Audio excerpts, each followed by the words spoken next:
Good morning. The Dodgers and Giants meet up for the first time since Los Angeles eliminated San Francisco and Oracle Park in the playoffs last year. And the Kings of Los Angeles became the Princes of Thieves by taking Game 1 of the playoffs last night in Edmonton. Hi there, I'm James. This is your daily dose of sports and snart for the greatest sports city in the world, Los Angeles. This is Faithful Angelenos. It is May 3rd, 2022, and I am still locked away in the Bastille of Agony known as Council Bluffs, Iowa.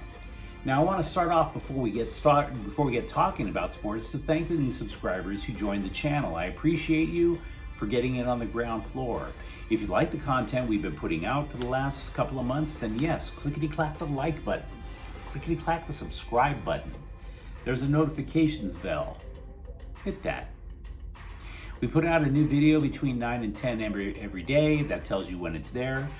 Sharing is caring, let people know we exist. And yes, comment. For I'm not God. How could I possibly know everything? Look where I'm sleeping, right? Let's start off with the scoreboard. Last night in Game 1 of the Stanley Cup playoffs, the LA Kings, they defeated Edmonton 4-3. Tonight, meanwhile, it'll be baseball.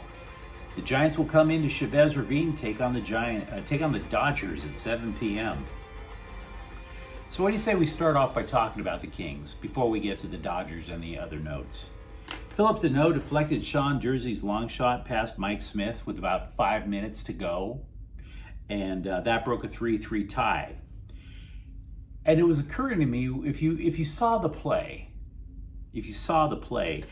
back in the day, they used to say that the area behind the net was Wayne Gretzky's quote-unquote office, right? He would go back there, he would set up camp, pass to somebody and would score. And I must say, I appreciate Mike Smith for channeling his inner Wayne Gretzky.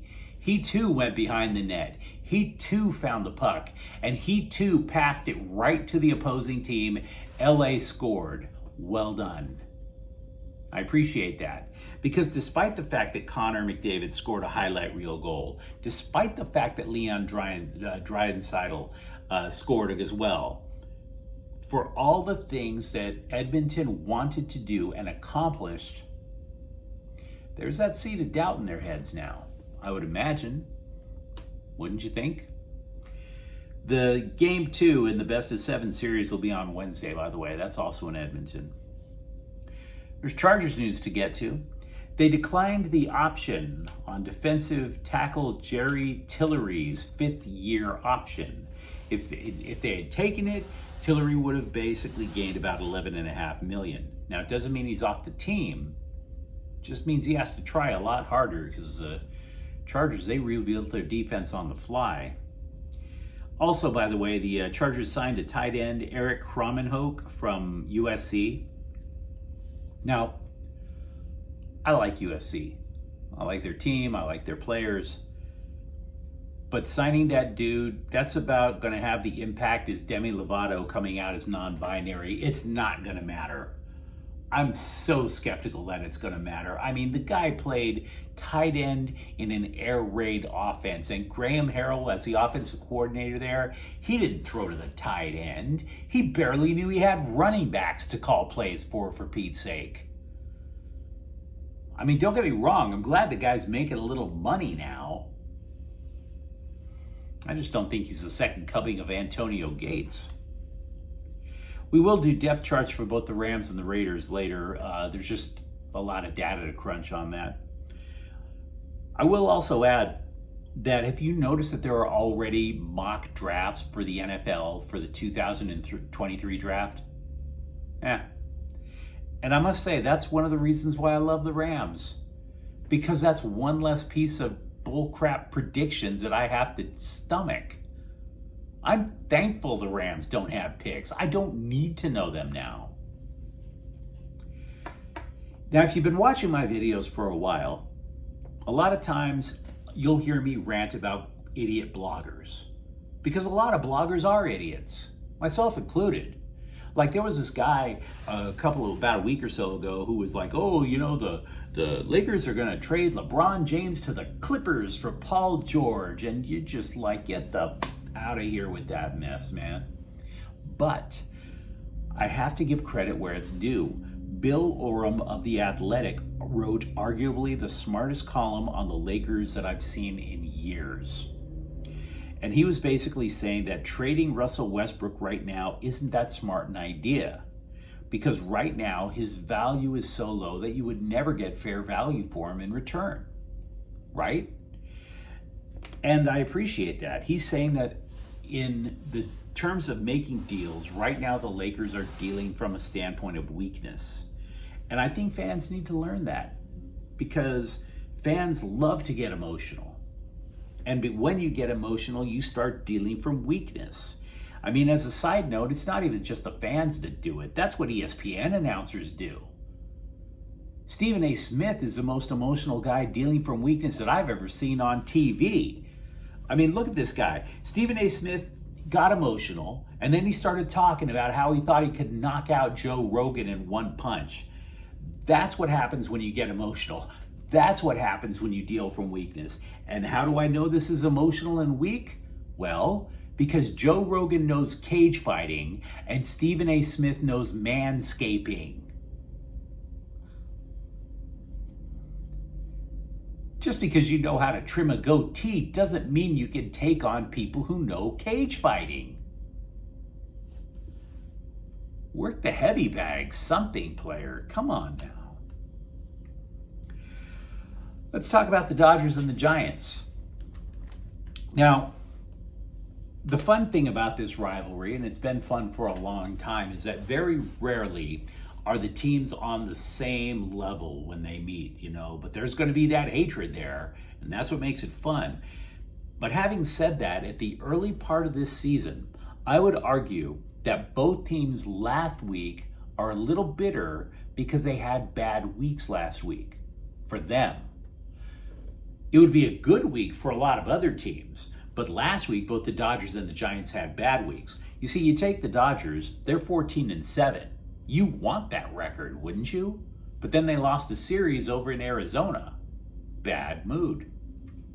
Then you're looking at the Giants. They're 14-8. You would take that. But they've lost 3 of the last 4 to lousy teams. Bad mood. So I'm very much looking forward to see who breaks out of their bad mood at Chavez Ravine. Now, it's going to be a 2-game series. Okay? Tonight is actually the matchup that you'd really want to see. Giants are going to send their ace, Carlos Rodon. He's 3-0 with a 1.17 ERA against Julio Urias of the Dodgers, 1-1, 2.5. Rodon is, in my opinion, a terrific pitcher.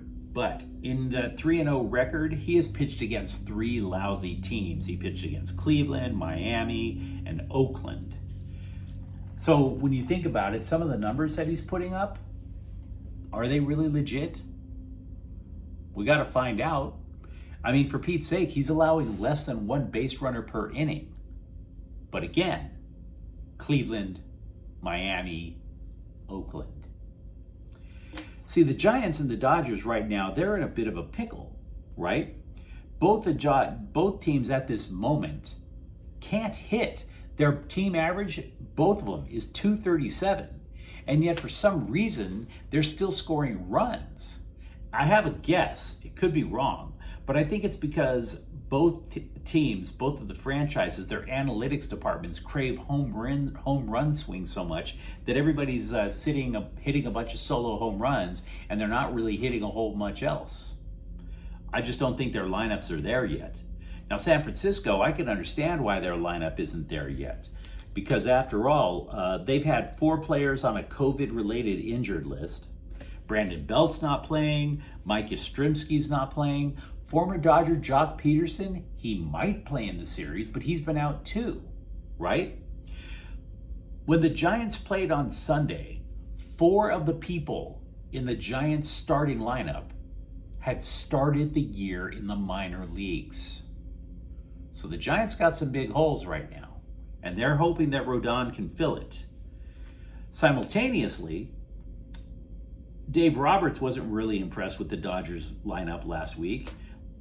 And if you look at the players, I mean, this was supposed to be the greatest lineup ever. Remember? Just a murderer's row from 1 through 9. But Cody Bellinger is 1 for his last 22. Trey Turner, he's hitting .263, and you might say, well, that's not so bad. But they just finished a 3-game series against the Detroit Tigers. Trey Turner, 0 hits against Detroit. Mookie Betts, he's hitting .231, but I'll give him some respect because he at least is admitting he's starting to stink up the joint. He's acknowledging there's a problem. Max Muncy, 136. Justin Turner, 187. Those are not batting averages that you would expect the, quote, greatest lineup ever to have. So, the way I'm looking at it, it's going to be fun to watch, to see who's going to sit there and say, I've had enough of this crap, and actually make good contact on the ball. It could literally go either way. Oh, by the way, I mentioned the matchup tonight was Carlos Rodon and Julio Urias. Tomorrow night is a fun matchup too, not because the pitchers are great, but because there's a good chance both pitchers are going to suck. It's Alex Wood going for the Giants. He's 2-1, but he's got a 4.19 ERA. And if you ever saw him pitch for the Dodgers, he was so wound up, so tight that he would just, and then all of a sudden the opposing team would just knock him around. So there's a chance the Dodgers might get healthy on him. Meanwhile, the Dodgers, their plan might be to send Tony Gonsolin to the mound, but LA, quote, hasn't committed to it yet. And there are times where I take issue with Dave Roberts' handling of the pitchers, right?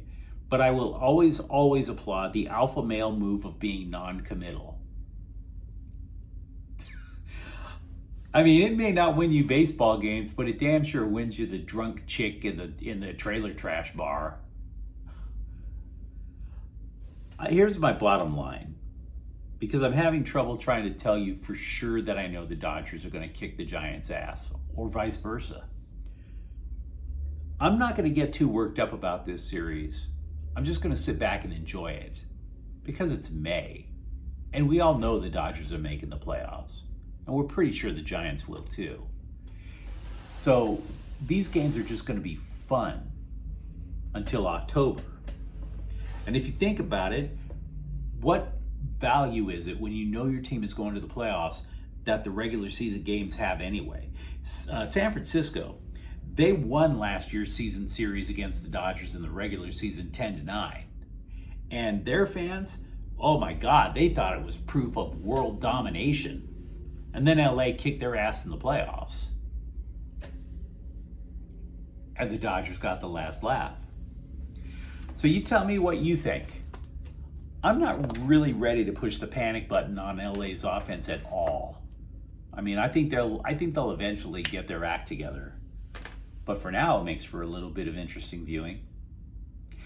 Now, if you enjoyed today's episode, then by all means, like, subscribe, and get that notification bell so you can keep up with what we're talking about here. Talk LA sports every single day. Thank you for watching. I'm James. Faithful Angelenos is a Kian Corte El Queso production. Take care.